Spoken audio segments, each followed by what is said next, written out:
चैतन्य स्वभावी भगवान आत्मा अनादि अनंत शुद्ध चैतन्य मात्र है, ज्ञान मात्र है। मैं शुद्ध चैतन्य मात्र, ज्ञान मात्र भगवान आत्मा हूँ।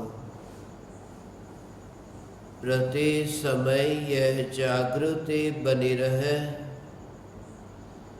इस जागृति का नाम धर्म है। देह की प्रत्येक क्रिया के काल में और विकल्पों के बहते प्रवाह के काल में ज्ञानी को प्रति समय यह जागृति रहती है कि मैं चैतन्य तत्व इस देह की किसी भी क्रिया में और विकल्पों के बहते प्रवाह में कहीं भी मिला नहीं हूँ। ऐसा शुद्ध चैतन्य तत्व मैं हूँ। प्रति समय स्वयं के शुद्ध चैतन्य सत्ता का बोध, आत्म जागृति ही धर्म है। चैतन्य तत्व की निर्विकल्प अनुभूति होते ही ज्ञानी स्वयं को राख की दीवार का पड़ोसी मानता है और मोक्ष मार्ग का मुसाफिर जानता है। चैतन्य तत्व की निर्विकल्प अनुभूति होते ही योग और उपयोग के बीच सहज भेद विज्ञान होता है।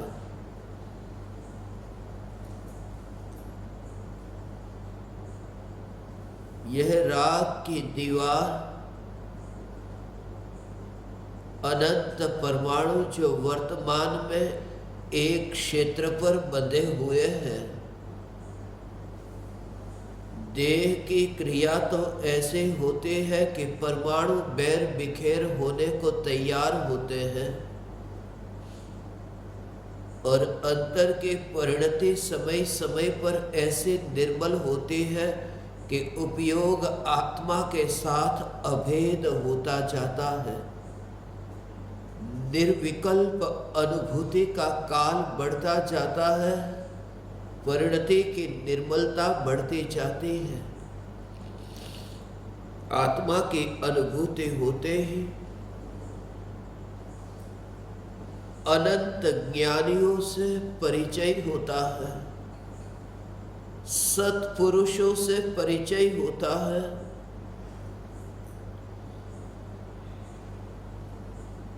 अनंत ज्ञानी हो, ज्ञानियों के किसी भी वाक्य में कोई विरोध नहीं लगता। यही अनुभूति का लक्षण है। नई विवक्षा से वस्तु स्वरूप को घटित करने की अपूर्व कला जिनमें प्रकट होती है, वे ही सम्यक दृष्टि ज्ञानी धर्मात्मा है। और ऐसी अद्भुत कला पूज्य गुरुदेव श्री कांजी स्वामी में प्रकट हुई थी, जिन्होंने परम कृपालु देव को अंतर की अनुभूति के बल पर समझा। परम कृपालु देव जिन्हें एकावतारी कहा, पूज्य गुरुदेव श्री भर सभा में परम कृपालु देव के गुणगान गाते थे। एक ज्ञानी ही दूसरे ज्ञानी को पहचान सकते हैं। परम कृपालु देव की जो देशना, परम कृपालु देव की जो दिव्य ध्वनि, ये दिव्य ध्वनि, ये परम कृपालु देव ने भले ही गृहस्थ अवस्था में रहे, फिर भी इस सत्य को उन्होंने जाना एकांत के अनुभव से, और जाना ही नहीं बताया भी।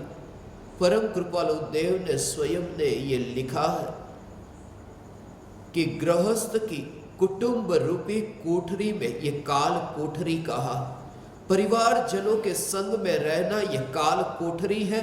वचनामृत का पत्र 103वें पत्र में परम कृपालु देव ने अपने ही शब्दों में ये लिखा कि परिवार जनों से दूर रहकर के एकांत में जो आत्मा की साधना होती है और संसार का क्षय हो सकता है, उसका शतांश भी, 100वां हिस्सा भी कुटुंबी जनों के साथ में रह करके नहीं हो सकता। ये परम कृपालु देव के वचन है एकांत के लिए। और ये बात मैं इसलिए कहता हूं, परम कृपालु देव के वचनों पर मैं कोई मोहर नहीं लगा रहा, परम कृपालु देव के वचनों का मैं कोई गवाह नहीं, मगर परम कृपालु देव के वचनों को सिरोधार्य करता हूं स्वयं के जीवन के अनुभव से। मैंने मुंबई में परिवार जनों से दूर रहकर एकांत में बहुत बरसों का जीवन बिताया, और उन प्रवचनों को आप सुनो, उस समय मेरी जो आत्म साधना परिवार जनों के साथ में रहता तो यह नहीं हो सकती। परम कृपालु देव के वचन, मैं परिवार जनों के प्रति आपके अंतर में द्वेष भावना जगाना नहीं चाहता। मैं ये नहीं कहता कि आप अपने परिवार जनों से द्वेष करो। मैं परम कृपालु देव की वह पुकार तुम्हारे तक पहुंचाना चाहता हूं कि जितना परिवार जनों से दूर रह करके एकांत में तुम्हारी साधना होते हो, तो उसे तुम पहले चुनना। समय बहुत मिलेगा, शक्ति बचेगी और परिणाम भी बिगड़ने से बचेंगे। वरना क्या कमी थी परम कृपालु देव को कि ईडर के पहाड़ पर जाने की जरूरत क्या थी? क्या जरूरत थी परम कृपालु देव को एकांत में स्मशान में जाने की? परम कृपालु देव ये जानते थे काल कोठरी में रहना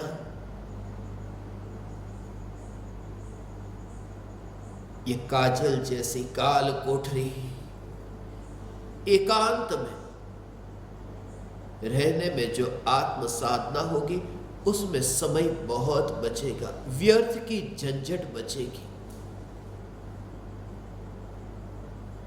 पूरा जीवन परिवारजनों के साथ ही तो बीत जाता है। तुम विचार करना, अपने जीवन में तुम रोज जिनके साथ मिलते हो, तुम्हारा वार्तालाप होता है, तुम्हारी चर्चा होती है, तुम्हारी विचारणा होती है, उनमें होता क्या है?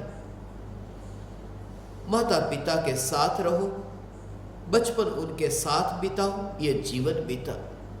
जवानी पत्नी के साथ बीती, पति के साथ बीती, और फिर बच्चे हुए, फिर वह संसार बढ़ता गया। वे विकल्प के जाल में ऐसे फंसता गया कि अवसर ही न मिला मनुष्य जीवन का सदुपयोग करने का। और मेरा यह सौभाग्य, महापुण्य का उदय कहूं कि 14 वर्ष की अल्प आयु से ही मैं परिवारजनों से दूर चला गया। जयपुर में 5 साल रहा, उसके बाद 2001 से लेकर मैं मुंबई में रहा। कोई माँ बाप नहीं, कोई भाई बहन नहीं, कोई रिश्तेदार नहीं थे, तो अहोभाव से सुनने वाले साधक, अहोभाव से जिनके संग में मैं सत्संग कर सकता था। यही तो कारण है परम कृपालु देव ने आत्मसिद्धि शास्त्र, माँ के प्रति प्रेम था मगर माँ का नाम नहीं था उन 4 में, जिन्हें आत्मसिद्धि शास्त्र सबसे प्रथम परम कृपालु देव ने अर्पण किया हो। तो इसके पीछे बहुत बड़ा राज है। ये राज के पीछे राज है। ये मेरे वचन तुम परम कृपालु देव के जीवन में अंतर में जाकर के देखोगे तो तुम्हें सब समझ में आएगा। और इन्हीं दिनों के दौरान 2009 में गजपंथा में क्षणिक का बोध और नित्य का अनुभव, उस समय भी 9-9 साल से परिवारजनों से दूर रहना, एकांत में रहना, ये बहुत अनंत भव भ्रमण को मिटाने का कारण बना। परम कृपालु देव की यह दिव्य ध्वनि कि जितना हो सके कुटुंबी जनों की काल कोठरी से तुम दूर रहना, प्रेम करना। परम कृपालु देव का प्रेम था मां के प्रति, वरना भाई को यह क्यों कहते कि मां का ध्यान रखना। परिवार था, नगर 4 संतानें थी, स्वयं के ही कुल मिलाकर के 6 भाई बहन, बहुत बड़ा परिवार। मगर बड़े परिवार में यदि तुम साथ में रहो तुम्हें कब समय मिले। मैं तो बचपन में जब 14 बरस से कम उम्र का था यह सब सुनता रहता था। बहनों की शादी होती, क्या क्या तरह तरह के रिश्ते, और रिश्ते के अंदर भी तरह तरह के व्यवहार। परिवार के साथ में रहो, भाई है, बहन है, उनके बच्चे होते हैं। गुजराती में તમને ખબર હશે, પછી મામેરું કરો, મોસાળું કરો, ફૂઈ હોય તો ફૂયારું કરો, એની કમાણી કરો, જન્મ થયો એના પાસે જાઓ, લગ્ન હોય એના ઘરે જાઓ, સગાઈમાં જાઓ, કંઈ ને કંઈ વ્યવહારમાં પરણેતર હોય, ઘરઘરણું હોય, તમે જે જે શબ્દોને આખી જિંદગી આમાં, અને મરણમાં ક્યાંય ન જાઓ તો મરણમાં તો જવું પડે ને। और 4-4, 6-6 ऐसे रिश्तेदार भाई बहन हो, उनकी शादी हुई हो, उनके फिर सगे संबंधी हो, और उनके इतने लंबे लंबे गहरे ऐसे रिश्ते हो, वहाँ सब जगह तुम जाओ। शादी में जाओ तो 5 दिन की उनकी विधि, मरण में जाओ तो वहाँ पर 5 दिन, 10 दिन, 12 दिन, जो भी उस विधि में जाओ। अब इतना बड़ा परिवार हो और इसी में तुम्हारी जिंदगी बीते, कब मिलेगा तुम्हें शास्त्र का स्वाध्याय करने का समय। इसलिए परम कृपालु देव ने कुटुंबी जनों की काल कोठरी से दूर रहकर आत्म साधना करने का उपदेश दिया। और यही कारण है कि श्यामदेव बापू जी अकेले में दूर दूर चले जाते, कितने ही दिनों तक आते नहीं घर पर। मैं बापूजी से सुनता था, ये माँ से सुनता था कि नहीं आते, वे चले जाते। द्वेष नहीं था, कभी आते मिल लेते, मगर बहुत फर्क पड़ेगा। पूरा जीवन बीत जाता है। परम कृपालु देव वचनामृत में यदि आपको कभी समय मिला तो 103 नंबर के पत्र पर अपने उसी समय प्रवचन हुए हैं जब मैं एकांत में रहता था। और उस समय वे जो प्रवचन हुए, उन प्रवचनों को तुम सुनना, उससे तुम्हें समझ में आएगा संसार का स्पष्ट स्वरूप। फिर उन प्रसंगों में तुम जाओ, उन रिश्तेदारों के घर पर जाओ। इसलिए मैंने तो प्रतिज्ञा ली है कि जब तक किसी की मृत्यु नहीं होती, किसी की शादी में तो नहीं जाना, मुंह दिखाई में नहीं जाना। कोई भी रिश्तेदार हो, सगा भाई भी क्यों ना हो, शादी में न जाओ। जितना हो सके सिमटते जाओ, वरना समय न मिलेगा। लोग कहते हैं 30,000 घंटे तक ये बोलना हुआ। वो क्यों हुआ? इस वजह से हुआ क्योंकि इन सब जगहों पर प्रसंगों में जाना नहीं हुआ। रोज का 16-16 घंटे का मुंबई में बोलना हुआ क्योंकि न भाई था, न बहन थी, न मां, न बाप, न कोई रिश्तेदार। एकांत बहुत उपयोगी होगा। और धन्य भागी है वे, इसलिए मैं अपने को धन्य भागी मानता हूं कि मुझे एकांत का अवसर मिला। पूज्य गुरुदेव श्री कांजी स्वामी भी जन्मे थे उमराला में, उमराला को नहीं चुना, उन्होंने सोनगढ़ को चुना। अपनी मातृभूमि से दूर, और विहार करते रहे, एक जगह पर नहीं। रहते थे सोनगढ़ में, मगर एक जगह पर नहीं, आना जाना, देश विदेश में प्रवचन के लिए जाते, यात्रा के लिए जाते। जितना समय एकांत में मिलेगा, साधना का परिणाम भी बिगड़ने से बचेंगे नहीं, क्योंकि परिवारजनों के साथ रहोगे तो अपेक्षा बढ़ेगी कि ये इतना नजदीक का और ये सब दूर के। राग के कारण भाव भी बढ़ेगा। जितना जितना प्रेम का भाव होगा, उतना ही फिर नफरत का भाव पैदा होगा। ऐसा होगा। यह राग का भाव है कि इन्हें सम्यक दर्शन की प्राप्ति हो, और जितने नजदीक रह करके बोध हो, उसकी महिमा इतनी नहीं आती। थोड़ी दूरी बनाओ तो पता चले। उन्हें पूछो जिन्हें नहीं मिला है। इसलिए परम कृपालु देव के जो गुणगान पूज्य गुरुदेव श्री ने गाए, ज्ञानी ज्ञानी को पहचान सकते हैं। आंख वाला ये देख सकता है, इन्हें आंख है।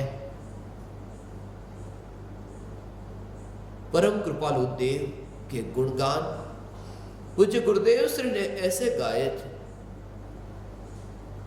आत्मसिद्धि शास्त्र पर आद्योपांत गुरुदेव के प्रवचन हुए। शुरुआत से लेकर के अंत तक गुरुदेव के प्रवचन।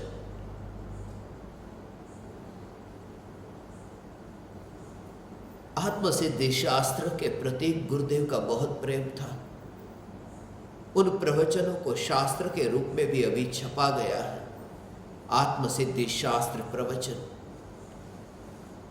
राजकोट में प्रवचन हुए थे। 1996 की साल थी। 1995 में 1995 में राजकोट में प्रवचन देने के एक साल के बाद में 1996 विक्रम संवत में जब कृपालु देव की जन्म जयंती थी, तब गुरुदेव का प्रवचन हुआ। उस प्रवचन में गुरुदेव ने तीर्थंकर परमात्मा के गुणगान गाए। तीर्थंकर परमात्मा की ऐसी विशेषता होती है। तीर्थंकर के समोसरण में तीर्थंकर के पीछे वो जो भामंडल, जिस भामंडल में भव्य जीव जो भगवान की वाणी सुनने के लिए जाते हैं, उन्हें भूतकाल के 3 भव, भविष्य के 3 और वर्तमान का 1, ऐसे 7 भव दिखते हैं। तीर्थंकर भगवान का जो शरीर, वह औदारिक शरीर नहीं होता, परम औदारिक शरीर हो जाता है। स्फटिक जैसा उनका शरीर है, इतना तेज है, स्फटिक रत्न होता है। ऐसे तीर्थंकर परमात्मा का शरीर, और भव्य जीव उनके पास में जाए तो दर्शन करने वाले को दर्शन करने मात्र से जाति स्मरण होता। ऐसे तीर्थंकर परमात्मा के दर्शन, बहुत गुणगान गाए थे तीर्थंकर परमात्मा के। जब तीर्थंकर भगवान का यहाँ जन्म होता है, 2 घड़ी के लिए नरक में भी दुखी जीव जो है उन्हें शांति का अनुभव होता है। जन्म यहाँ होता है और नारकियों को शांति। क्या हो गया कि तीर्थंकर का जन्म हुआ है मध्य लोक में, नारकी के अंदर। फिर वे कहते, ये गुरुदेव के शब्द हैं कि वे चौथा काल था। मगर चौथे काल में जैसे तीर्थंकर परमात्मा का प्रभाव, ऐसे ही पंचम काल में मैंने किसी का प्रभाव देखा हो तो श्रीमद राजचंद्र जी हैं। प्रवचन को तुम सुनना, कार्तिक शुक्ल पूर्णिमा के दिन 1996 का प्रवचन। ये गुरुदेव के स्वयं के शब्द है। परम कृपालु देव के प्रति। और ये इसलिए क्योंकि जिन्हें तत्व ज्ञान जिनसे प्राप्त हुआ हो उनके प्रति अहोभाव आए बिना कैसे रहे? कैसे न आए अहोभाव? ये अहोभाव आया। पूज्य गुरुदेव श्री का जीवन परिवर्तित हुआ, जिनके निमित्त से समयसार पूज्य गुरुदेव श्री के हाथ में आया कि गुरुदेव के मुख से यही वाक्य निकला, आह तो अशरीरी थवानु शास्त्र छे। समयसार बस हम 100 वर्ष मना रहे हैं। 100वीं जन्म जयंती मनाई श्यामदेव बापू जी की, और ये 100 वर्ष पूरे होंगे। अब पूज्य गुरुदेव श्री को समयसार प्राप्त हुआ।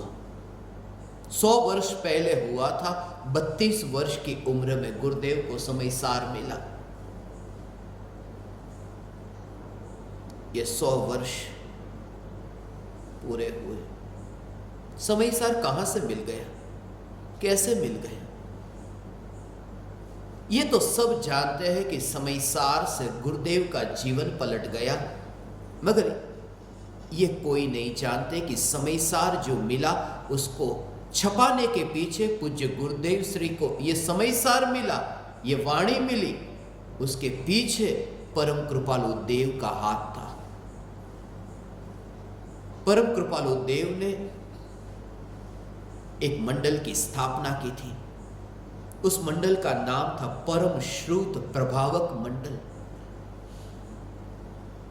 यह एक ऐसी संस्था थी कि मुंबई में, कि जहां से ज्ञानियों की, मुनिराजों की, निर्ग्रंथ संतों की वाणी छपे और जगत तक पहुंचे, सुरक्षित हो। यह भाव परम कृपालु देव को आया था। वह भाव मुझे आया है कि संपूर्ण पृथ्वी पर यह आत्मसिद्धि शास्त्र सुरक्षित रहे।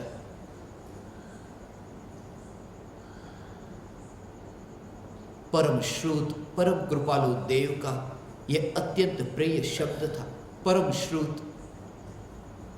इसलिए तो परम कृपालु देव रोक न सके अपने को लिखने से। सदगुरु का लक्षण क्या? आत्मज्ञान समदर्शिता विचरे उदय प्रयोग, अपूर्व वाणी परम श्रुत। परम श्रुत। थोड़े दिन पहले ही मैंने गिरनार पर्वत से परम की पुकार की थी ना। ये परम कृपालु देव ने ये परम श्रुत प्रभावक मंडल की स्थापना की। उन्होंने स्वयं ने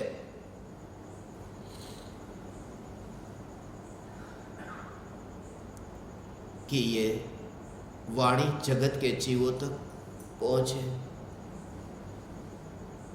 जब परम कृपालु देव लिमड़ी में थे, गुजरात में लिमड़ी, वो एक तीर्थ है। तुम शायद गए या नहीं पता नहीं, अगर लिमड़ी वह तीर्थ है। मेरी यह भावना है ज्ञान दीपकों के साथ में उस स्थान पर जाओ जहां पर परम कृपालु देव ने समयसार को पाया था। परम कृपालु देव के हाथ में हस्तलिखित समयसार सबसे पहली बार प्राप्त हुआ।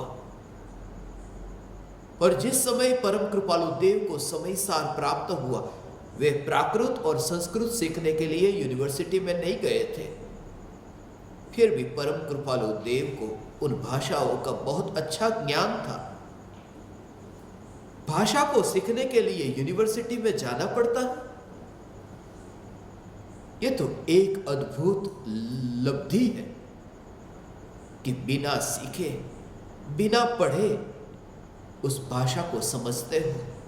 वह शक्ति परम कृपालु देव में अद्भुत थी। परम कृपालु देव यूनिवर्सिटी में नहीं गए, फिर भी वे प्राकृत और संस्कृत, ऐसे ही पूज्य गुरुदेव से जो प्राकृत और संस्कृत पढ़ने के लिए नहीं गए, मगर समयसार की गाथाओं के अर्थ वे ऐसे करते हैं कि संस्कृत और प्राकृत के विद्वान भी कहते हैं इतनी गहराई तो हम भी नहीं समझ सकते।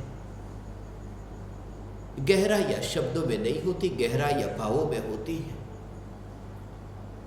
ये बात मैं इसलिए कह रहा हूं, जब परम कृपालु देव के हाथ में समयसार आया, परम कृपालु देव ने पहला पन्ना पढ़ा और फिर दूसरा पन्ना पढ़ा। 2 पन्ने ही परम कृपालु देव ने पढ़े थे। और जो भाई समयसार लेकर आए थे, परम कृपालु देव ने थाली मंगवाई, बिल्कुल भरी हुई थाली जिसमें रुपये भरे हुए हो रुपये थाली में, और दोनों हाथ से जो भाई समयसार लेकर आया था 2 हाथ से वे रुपये उसको दिए कि इससे अतिरिक्त मेरे पास तुझे देने को कुछ नहीं, ये देना हुआ जिसमें गिनती नहीं होती। तुमने बहुत बार दिया होगा, मगर नोटों को गिन गिन करके दिया होगा। ज्ञानी भी देते हैं, मगर वहां गिनती नहीं होती। इसलिए गिनती नहीं होती, इसलिए गिनना नहीं होता, क्योंकि अगणित ऐसा ये जो गुणाधिपति भगवान आत्मा का स्वरूप बताने वाला समयसार जो उन्हें मिला, परम कृपालु देव की वह दशा थी। आयुष्य अल्प था, मगर जब परम कृपालु देव के हाथ में समयसार मिला, फिर वो शास्त्र छपा हुआ शास्त्र, वह शास्त्र 1000 प्रत छपी सबसे पहले समयसार की, परम श्रुत प्रभावक मंडल की ओर से। वरना गुरुदेव के पास समयसार आता कैसे? समयसार ने पूज्य गुरुदेव श्री का जीवन परिवर्तित किया, मगर समयसार पहुंचा कैसे उन तक? ये परम कृपालु देव की देन। इसलिए गुरुदेव कैसे ये भूल सकते हैं परम कृपालु देव के उपकार को? परम कृपालु देव ने उस प्रवचन में कहा कि जितना हो सके इस महापुरुष का तुम आदर करना, सत्कार करना। जितना महिमा गान करो उतना कम है। परम कृपालु देव का गुणगान जितना तुम गाओ उतना कम है। समयसार मुझ तक पहुंचा, उनमें वे महान निमित्त बने हैं। यह बात अब मुझे इसलिए ही बाहर लानी पड़ी, इसलिए क्योंकि परम कृपालु देव थे, ज्ञानी थे। उनकी वाणी में पांडित्य के प्रदर्शन की गंध नहीं आती थी। उनके भीतर में अमृत की वर्षा होती और ज्ञान का झरना बहता, आत्मा के ज्ञान का झरना बहता। परम कृपालु देव ने जन जन तक समयसार आदि ग्रंथ पहुंचाने में अनंत अनंत उपकार किया है। और यह बात इसलिए मैं कह रहा हूं क्योंकि आजकल के पढ़े हुए कुछ पंडित थोड़े शास्त्रों की गाथाओं को रट लेने वाले जो कहते हैं परम कृपालु देव तो श्वेतांबर थे। तुम्हें पता नहीं, तुमने कृपालु देव को भी नहीं समझा और गुरुदेव का भी अनादर करते हो। ये बोल करके मैं गुरुदेव को मानता हूं मगर कृपालु देव को नहीं मानता। जो गुरुदेव कृपालु देव के ऐसे गुणगान गाते थे,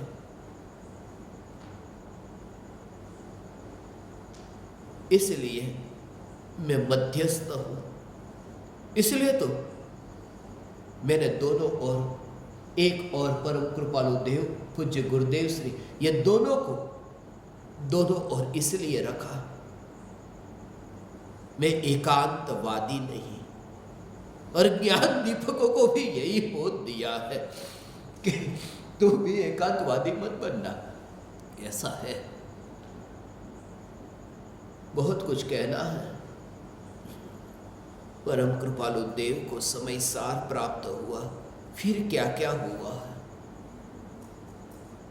समय सार ने परम कृपालु देव के जीवन को कैसे पलटा है। हस्तलिखित थी वह प्रति, जो प्रत आई थी ना, वो प्रत हस्तलिखित थी। उस समय तो कितना मुश्किल था पत्र व्यवहार करना भी, आज के जमाने की तरह नहीं था। एक शास्त्र जो गुरुदेव तक पहुंचा,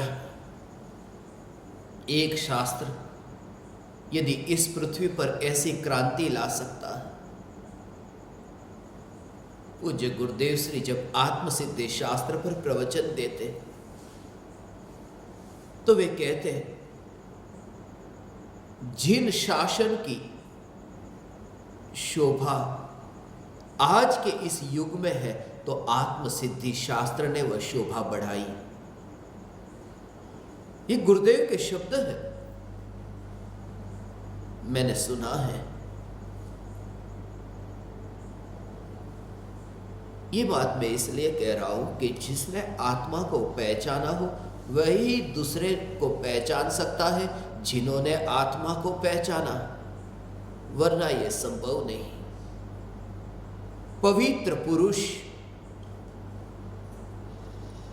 ऐसे उपनाम से पूज्य गुरुदेव श्री कृपालु देव को पुकारते थे। परम कृपालु देव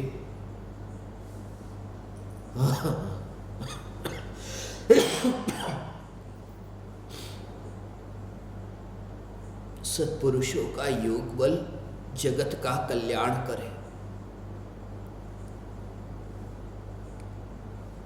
गुरुदेव ने भी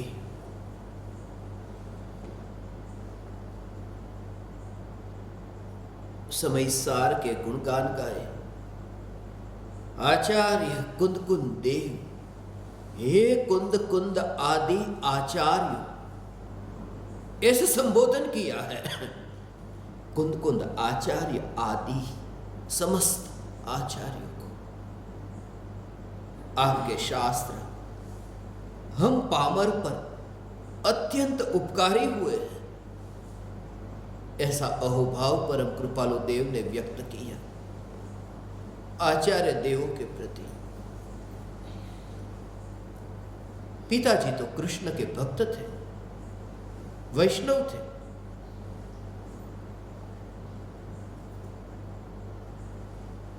क्या फर्क पड़ता है पिताजी किसे मानते हैं, बेटा किसे मानता है, कोई संबंध नहीं।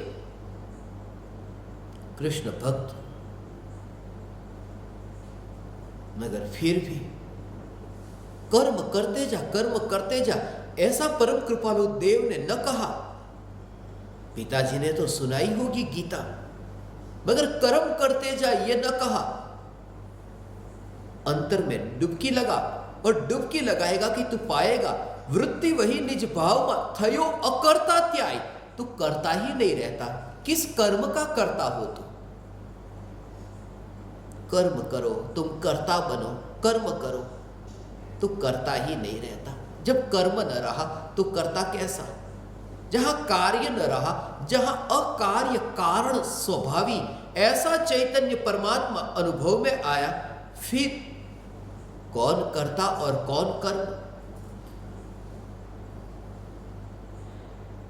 एकावतारी महापुरुष, उन्हीं के जन्मदिन जन्मोत्सव के उपलक्ष्य में इस शिविर का आयोजन हुआ है। इसलिए ये बात मुझे स्मरण में आई कि परम कृपालु देव वैद्य थे। वैद्य का कार्य है बीमारी को दूर करना, स्वास्थ्य बस रहे, बीमारी न रहे। सच्चा वैद्य वही है। परम कृपालु देव ने बीमारी को दूर किया। बीमारी को दूर करने का पूरा प्रयास रहा है। कहां? आत्मसिद्धि शास्त्र में। कैसी बीमारी? ये बीमारियां हैं। दिगंबर जैन, श्वेतांबर जैन, ये जो दिगंबर और श्वेतांबर, ये बीमारियां हैं। ये धर्म नहीं है, ये बीमारियां हैं, ये स्वास्थ्य नहीं है। तुमने स्वास्थ्य के साथ में बीमारी को जोड़ा है। दिगंबर धर्म, धर्म भी दिगंबर होता है। वस्तु का स्वभाव होता है। पानी का स्वभाव शीतलता, अब उसमें दिगंबर पानी, श्वेतांबर पानी, पानी का स्वभाव है शीतलता, उसमें जैन पानी, अजैन पानी, पानी तो पानी है। परम कृपालु देव का यही प्रयास था। इसलिए परम कृपालु देव जो बात कहते हैं वो तथाकथित पंडितों को रुचिकर नहीं लग सकती, जो ये ठेका लेके बैठे हैं कि दिगंबर जैन ही सच्चा, श्वेतांबर जैन ही सच्चा। धर्म तो धर्म है।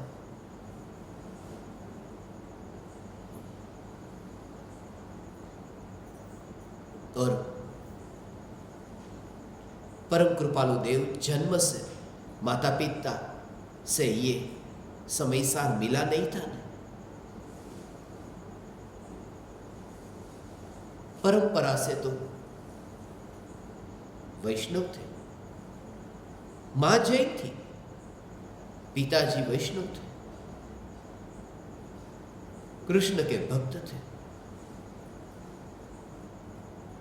मगर उनके अंतर में बीमारी नहीं थी। इसलिए तो इस काल में वे ही महापुरुष सत्य का निरूपण कर सकते हैं जो पहले से ही संप्रदाय के कीचड़ में न पड़े हो। इन्हें मैं संप्रदाय कहता हूं, इन्हें धर्म नहीं कहता। ये संप्रदाय है, ये दिगंबर, ये श्वेतांबर, ये संप्रदाय है, ये धर्म नहीं। वत्थु सहावो धम्मो। इस बात को क्यों भूल जाते हो? वस्तु का जो स्वभाव है वह धर्म है। फिर ये विशेषण लगाने की जरूरत है क्या, जिन विशेषणों को लगा करके तुम भव्य जीवों को चैतन्य स्वरूप की अनुभूति से वंचित करते हो?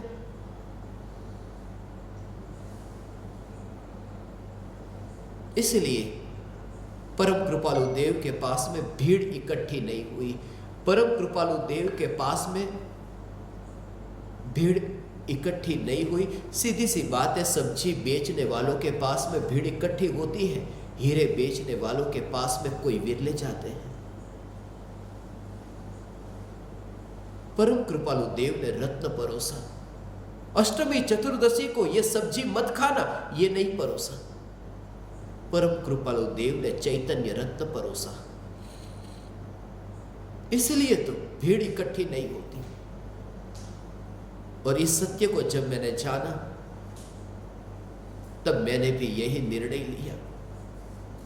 मैंने ज्ञान दीपकों से निवेदन किया, तुम मेरे गुरु हो ना, मुझे रोकना 142 से बाहर यदि मैं फैलूं तो। हजारों लोगों की सभा में मैं बोल करके अब मैंने ये निर्णय लिया कि अब सिमटने में सार है। ये भी 142 कब तक मैं नहीं जानता। जैसे जैसे तुम सत्य को जानते हो, बस ऐसे ऐसे तुम सिमटते जाते हो। परम कृपालु देव से ये सत्य ऐसा अनुभव में आया कि यह बात देखी ही न जाए कि कोई धर्म के नाम पर संप्रदाय के मोहरे पहनकर जगत को ढकता रहे। इसलिए परम कृपालु देव बचपन से जैन होते तो मैं नहीं मानता कि ऐसी क्रांति आती। इसलिए तो हरिजनों को अधिकार दिलाया ने गांधी जी ने कि तुम्हें भी स्वतंत्रता का अधिकार है। ये क्रांति लाने वाले कौन थे? ये क्रांति लाने वाले वे गांधी जी जो जन्म से हरिजन नहीं थे। हरिजन नहीं ला सकता ये क्रांति, इसीलिए क्योंकि हरिजन बचपन से ही हरिजन, बस उसमें ही इतना मस्त रहता है कि चलती है जिंदगी, मगर दूसरा कोई देखता है उससे सहा नहीं जाता कि अरे तुम्हारा भी यही अधिकार है, मैं बर्दाश्त न करूंगा। हरिजन तो बचपन से ही स्वीकार कर लेता है, ठीक है जो चल रहा है चलने दो, कोई झंझट में क्या पड़ना। कोई दूसरा ही ये देखे तो उससे बर्दाश्त नहीं होता। परम कृपालु देव ने श्वेतांबर और दिगंबर के भेद देखे। वे जन्म से श्वेतांबर दिगंबर नहीं थे, उनसे ये बर्दाश्त न हुआ, इसलिए उन्होंने कहा कि निकलो इनमें से बाहर, तुम तो परमात्मा हो। कोई जन्म से जैन न हो वही सत्य कह सकता है, वही ये बीमारी को बर्दाश्त नहीं कर सकता, क्योंकि बीमारी के लिए तो ये दर्शन होना चाहिए कि बीमारी बीमारी है, और जो बीमारी है जो वसीयत में तुम्हें मिली है उसे तो तुमने अपना धन मान लिया। तरह तरह के भेद, श्वेतांबर दिगंबर, ये धर्म के भेद है। देरावासी स्थानकवासी ये धर्म के भेद है। 20पंथी 13पंथी ये धर्म नहीं, ये संप्रदाय है। 20पंथी 13पंथी, कोई धार्मिक है मुमुक्षु, कोई गैर मुमुक्षु, ये क्या लगा रखा है तुमने? समय सार हाथ में आने के बाद में इन भेदों में यदि अटके तो मोक्ष तो दूर, मोक्ष का मार्ग भी समझ में नहीं आएगा।